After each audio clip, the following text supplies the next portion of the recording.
ठीक। No never शब्द का प्रयोग आता ही आता है इसमें, ठीक। अब इंट्रोगेटिव सेंटेंसेस की बात कर लेते हैं, यानी प्रश्नवाचक वाक्य, ठीक। प्रश्नवाचक वाक्य की बहुत ही साधारण डिफिनीशन है, जो जिसमें प्रश्नवाचक शब्द आए उसी को प्रश्नवाचक वाक्य कहते हैं। जैसे कि हम आपको इसमें पढ़ा देते हैं, आपको समझना है। इस प्रकार के वाक्यों की संरचना में सब्जेक्ट का स्थान सदैव वर्ब के बाद होता है।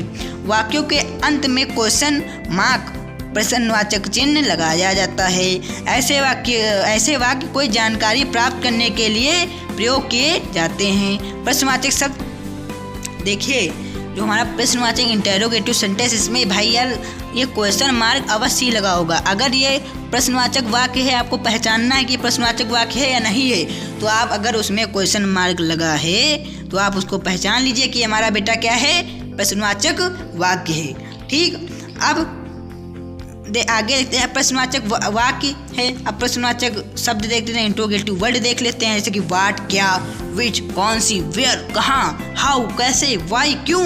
ऐसे ही अन्य भी होते हैं, जैसे कि हु कौन, ठीक। ऐसे ही कई प्रकार के होते हैं। हम मुख्य इस क्लास में 9th और 10th में यही दिया गया है। आप बोर्ड की परीक्षा में हैं, उसमें ट्रांसफॉर्मेशन में अवश्य आता है कि इसको ये निगेटिव है, इसको इंट्रोगेटिव में चेंज करो, अफर्मेटिव है इसको नेगेटिव में चेंज करो, ये आते हैं, ठीक।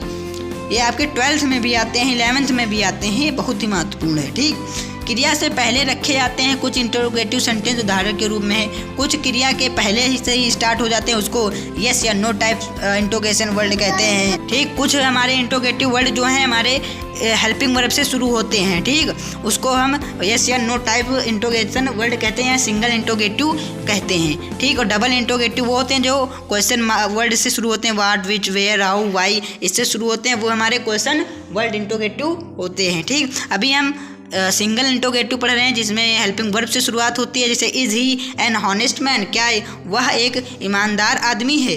वेयर यू एब्सेंट यस्टरडे, क्या तुम वर यू एब्सेंट यस्टरडे, क्या तुम कल अनुपस्थित रहो थे, क्या तुम कल स्कूल नहीं आए थे। इसका अर्थ ये है, लेकिन इसमें लिखा है क्या तुम कल अनुपस्थित थे, मान लो।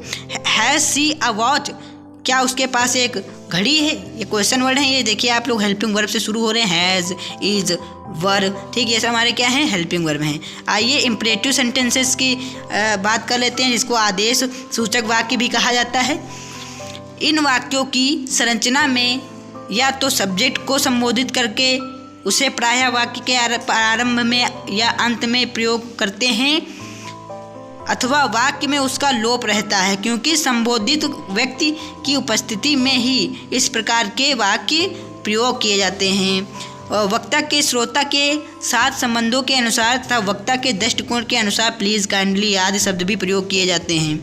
इन वाक्यों का प्रयोग किसी कार्य को संपादित कराने के लिए किया जाता है, अतः इन वाक्यों में आज्ञा प्रार्थना भाव व्यक्त होता है। इस प्रकार के वाक्य उदाहरण के रूप में हैं। इसमें सब्जेक्ट आपका क्या होता है, छुपा होता है मेन रूप से, ठीक है। जैसे कि ये इंपरेटिव सेंटेंस है, इसमें प्लीज़, काइंडली, नेवर, ठीक, ये सब आते हैं। इससे पहचान यही होती है कि इसमें आदेश होगा या फिर आपका रिक्वेस्ट होगी, ठीक, या ऑर्डर होगा या सजेशन होगा, ठीक, एडवाइस होगी, ये सब इसमें यही पहचान होती है इसकी, ठीक।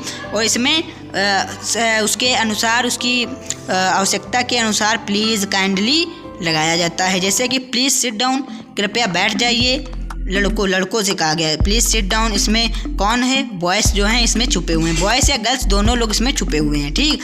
प्लीज़ कम इन, आ जाओ, कोई भी हो सकता है नाम, राकेश, राम, यू, इसमें छुपा हुआ है, ठीक। Please come in. Vinod, read it again, Vinod इसे पुनः पढ़ो, ठीक। ये सब बेटा क्या है, हमारे इंपरेटिव सेंटेंस है। ये वर्ब से शुरू होते हैं और इसमें सब्जेक्ट क्या होता है, छुपा होता है, ठीक। ये